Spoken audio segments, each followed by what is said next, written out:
Hey guys, today's video is on Pascal. This is a very special project to me because he's one of my favorite characters in Tangled, and I thought it would be a good idea to make a ring out of him. So you'll need gloss varnish for finishing touches. You will also need a liquid gel ink pen, and this is for the mouth. You'll need 3 types of Fimo: white, brown, or black if you want to, and green for his body. You'll also need ring bases. Of course, links for this will be on my blog, so check the link below. You will need cutting tools, and this will also help with pasting them together, the parts. And finally, glue gun.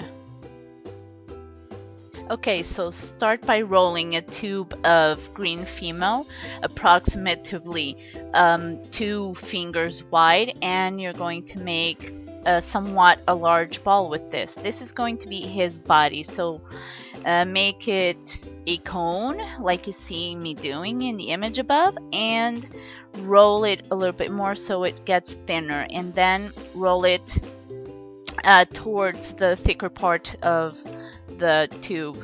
This is his tail. After that, roll a smaller tube of Fimo, and this will be his paws. You need to cut it into 4 equal pieces. And remember to use your tools because it's way easier. After these pieces are cut, roll them on your palm so that they get round and perfect to be his cute little paw.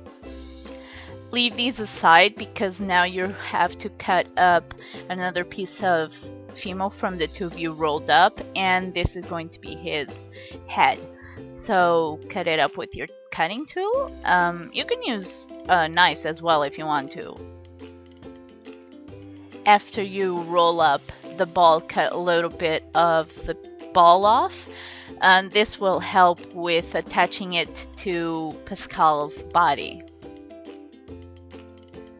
And of course, correct the corners with your fingers because otherwise it will look not perfect. I suggest you check the size of his head because sometimes you want the head to look bigger than the body, and in this case that's what I wanted.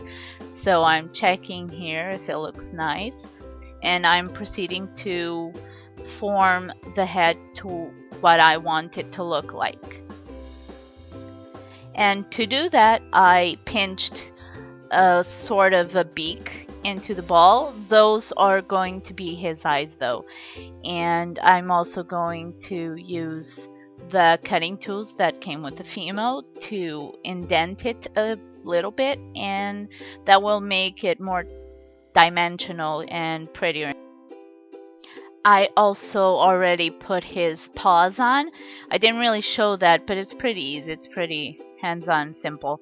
I'm also making another tube of Fimo, and this time it's the thinnest of all because it's going to be his eyebrows and his little mohawk thing that he has.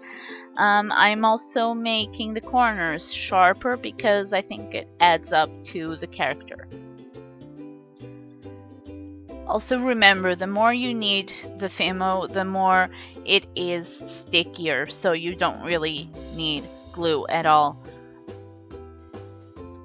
After that, I took the sharpest part and started from his nose and his mouth area, basically, towards the back of his head. This is going to be his eyebrow. I didn't put the eyes yet, but that's because I want to clean my hands out of the green Fimo because it stains. So I do cut it up with the cutting tool, and it doesn't really harm the molding I just did.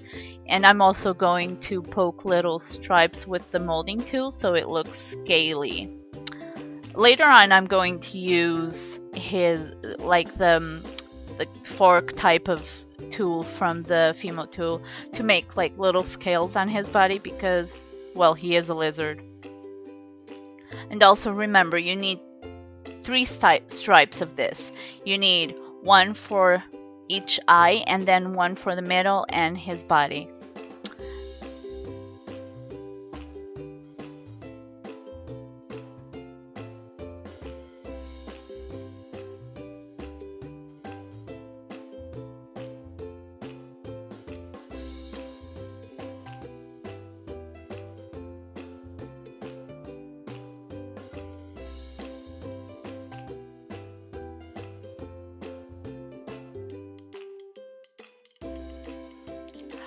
For his little mohawk, however, I made sure the female tube was a little bit more thick and also longer because it needs to go down towards his body.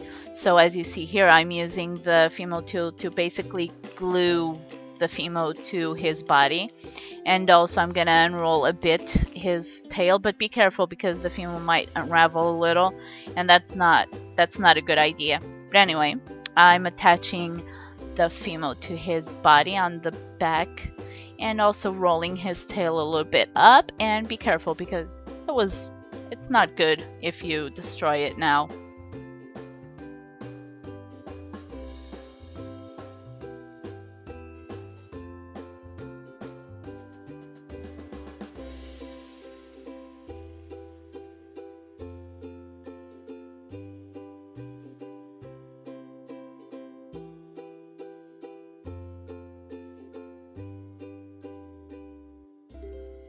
After you're done with your green female, please remember to clean your hands to a cloth or, wash them, because it will stain the white female that we are going to work on now, which is for his eyeballs.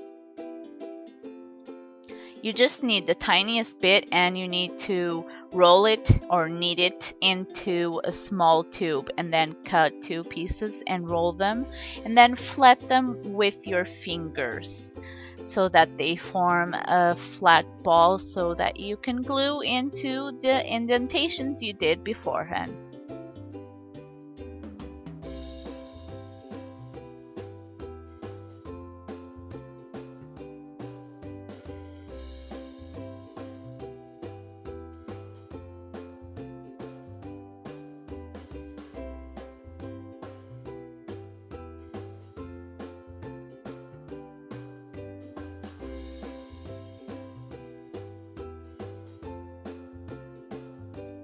I'm also using the brown female to make his eyeballs. Now this you really need a small bit of female because it's supposed to be the smallest part of his body, and I'm rolling it, doing the same thing that I did with the white, and then flattening it into the white female. And you're almost done. Now you need to bake him for around 30 minutes on 110 Celsius, or I think 230 Fahrenheit. After he's done, please let him cool off. I would suggest you start working on him the next day because he's all cool off. And I use the glue gun to glue him to the ring base, and then use the varnish basically to finish him off, and that's it, you're done. I just drew a little bit of his mouth in where I used the tool to indent it. However, you can leave him without a mouth because I still think he's cute without a mouth. And then let him dry for around 7 to 10 minutes and you're done. You have your nice new awesome custom made ring. Also, if you want to check my latest 2 videos, the annotations will be ready for you, and if you want to subscribe, I would appreciate it. So thank you for watching this video. Bye.